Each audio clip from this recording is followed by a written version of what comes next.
Find the value of limit x tends to pi by 2 sec x minus ten x. तो इस limit को हमें evaluate करना है। तो हम इसे सॉल्व करते जाते हैं और देखते हैं किस टाइप से सॉल्व होगा। तो यहाँ पर limit x tends to pi by 2 ये है लिमिट।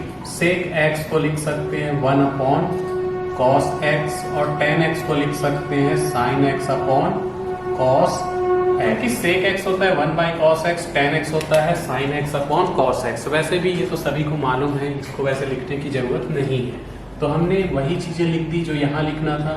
ठीक, यहाँ मैं एक चीज बता दूं कि मैं डायरेक्ट लिमिट नहीं ले सकता था। डायरेक्ट मैं लिमिट लेता, लिमिट x टेंड्स टू क्या है पाई बाई 2 है और sec x minus tan x। तो जब मैं यहाँ पाई बाई 2 रखता तो पाई बाई 2 का मतलब होता है 90। तो जब इसमें लिमिट रखते sec pi by 2 minus ten pi by 2, तो टेन पाई बाई 2 की वैल्यू इन्फिनिटी होती है और sec पाई बाई 2 की वैल्यू भी इन्फिनिटी होती है। दोनों की वैल्यू इन्फिनिटी होती है।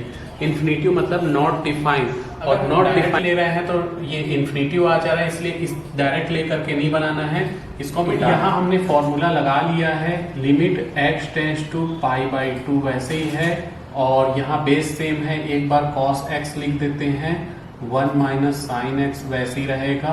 अब यहाँ हम रैशनलाइजेशन कर देते हैं। जब ट्रिग्नोमेट्री में ऐसी कंडीशन आती है तो रैशनलाइजेशन कर दिया जाता है। ठीक, चाहे डिनोमिनेटर का रैशनलाइजेशन करो चाहे न्यूमरेटर का। तो यहाँ हमें न्यूमरेटर का रैशनलाइजेशन करना पड़ेगा। 1 माइनस साइन एक्स है तो 1 plus sine x, 1 plus sine x का ऊपर नीचे मल्टीप्लाई करके ये हमने रैशनलाइजेशन कर दिया।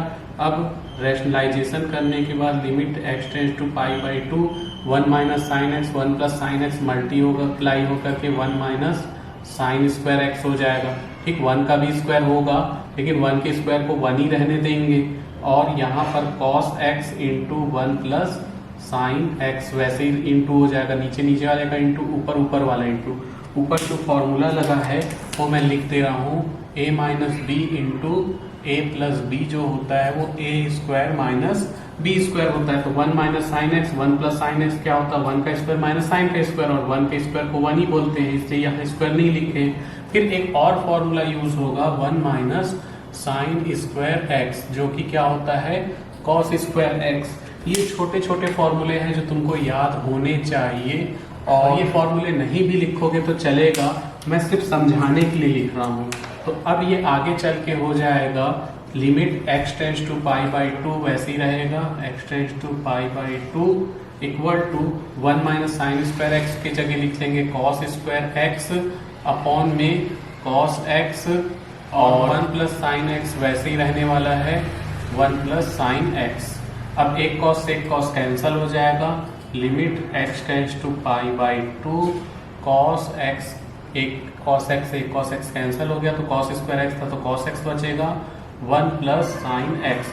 अब हम लिमिट रखेंगे तो cos x के जगह पाई बाई 2 हो जाएगा cos पाई बाई 2 और 1 plus sine pi by 2। Pi by 2 मतलब 90, cos 90 होता है 0, 1 प्लस साइन 90 होता है 1, तो 0 अपॉन 2 यानी कि 0।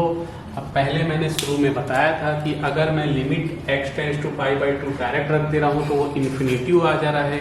इन्फिनिटी एक नॉट डिफाइंड नंबर था, तो वैसे हमें नहीं बनाना है, हमें डिफाइन डेफिनेट नंबर लाना है।